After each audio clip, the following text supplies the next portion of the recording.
Well, you guys, it's honestly starting to look like the end of an era. After years of being the face of one of the YouTube's biggest child empire, it seems like Ryan's world might actually be coming to an end. The uploads are slowing down, Ryan barely appears in videos anymore, and for the first time in what feels like forever, it actually looks like this kid is free. No more toy unboxings, no more scripted smiles, and no more pretending to be excited over slime kits. Ryan might finally be stepping away from the camera, and honestly, I think we can all agree it's about time. Let's be real, Ryan isn't that little kid from 2016 anymore. He's a full-blown teenager now, voice deepening, getting tall, and probably just trying to survive high school like the rest of us did. But while his classmates are worrying about homework or soccer tryouts, Ryan's still pretending to love toy trucks for the camera, and honestly painful to watch. You can literally see it in his body language. Every smile feels forced, every laugh sounds rehearsed. It's like watching somebody clock into a shift they didn't sign up for. And imagine trying to have a normal teenage life while people are pulling up old clips of you shouting, "Let's learn colors" in a superhero costume. Like, how do you live that down? How do you flirt with anyone at school when your entire childhood is one long public episodes of Cocomelon? Behind the scenes, it sounds rough, and people have started to notice. The internet keeps pointing it out for a while now. TikTok, YouTube videos, Reddit threads, all saying the same thing: let Ryan go. And honestly, they're right. Ryan has been doing this since he was 3 years old. That's over 10 years of constant filming, contracts, brand deals, and deadlines. That wasn't just playtime. This was a full-time job. The kid literally grew up on camera, working more hours than most adults I know. And that's not even an exaggeration. Every family vlogs, every sponsored segment, every unboxing, that's content, that's labor, and it's starting to show. The uploads are getting slower, the thumbnails look rushed, the energy that once defined Ryan World isn't there anymore. These days, you'll see him pop into videos like for 30 seconds, mumble a few words, and disappear. It's like watching somebody slowly clock out of their job they never applied for. No goodbye video, no final unboxing, just a quiet fade out, and honestly, it's kind of poetic. Now, here's where things get interesting. A few months back, Ryan's parents did an interview, and for the first time ever, they actually said something that sounded normal.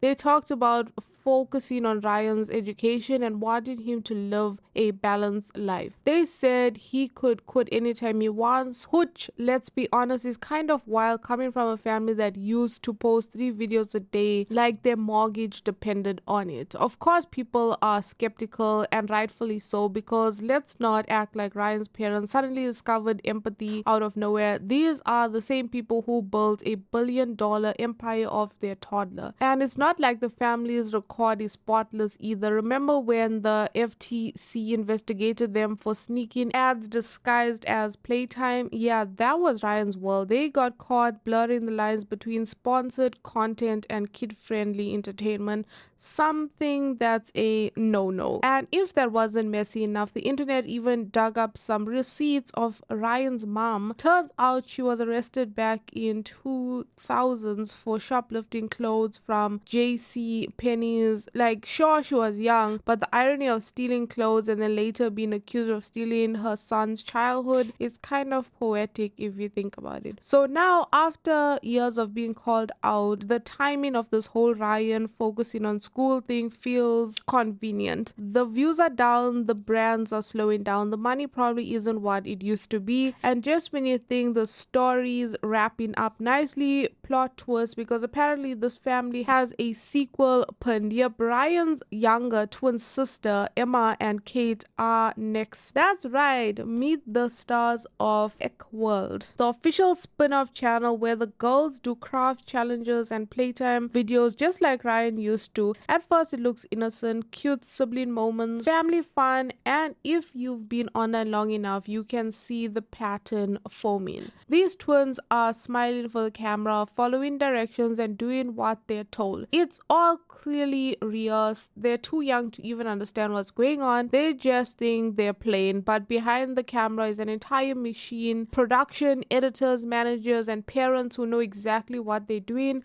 They're rebranding, reusing the same formula, and hoping lightning strikes twice. And honestly, that's what makes this whole thing so sad, because unlike child actors in Hollywood, YouTube kids don't have any labor protection. There's no set work hours, no guaranteed trust funds, no oversight. If your parent wants to film your entire life for views and sponsorships, there's literally nothing stopping them. And that's exactly how families like Ryan's can build empires off their kids' faces. Ryan's older now, and you can tell he's not interested in any of that anymore. In recent interviews, he talks about school friends and animation, not YouTube, not fame. He just wants to create art. He said he wants to be an animator one day, and honestly, that's so refreshing. Like, he's literally finally expressing what he wants to do instead of just doing what the algorithm wants him to do. When he talks about animation, he lights up in a way he hasn't in years. It's genuine, it's real, and you can tell this is something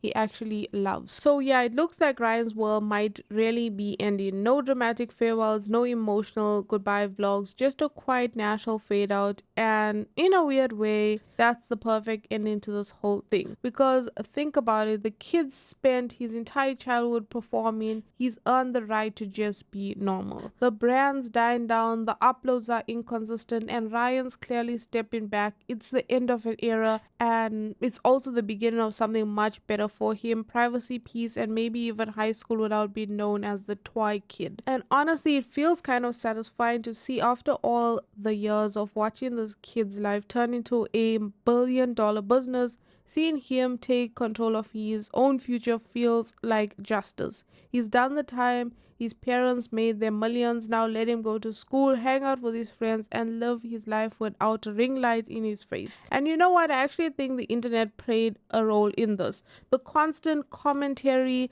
the call-outs, the TikToks of saying free Ryan, it all added pressure, because let's be real, if the backlash wasn't so loud, do you really think they'd slow down their uploads? Probably not. And at the end of the day, Ryan's just a kid who grew up too fast in front of millions of people, and while it's easy to joke about it, it's also really sad. He didn't get to decide whether he wanted to be famous. That decision was made for him before he could even talk properly. And now that he is finally finding his voice, the least anyone can do is listen. So yeah, if this really is the end of Ryan's world, then good. Let him grow up, let him start afresh. He's earned it. Because honestly, there's something really beautiful about this quiet fade out. No drama, no clicks, just a kid finally stepping out of the spotlight that never should have been on him in the first place. And I'll say this might be the first happy ending we've got out of a YouTube family channel in a long time. No scandals, no lawsuits, no tell-all interviews,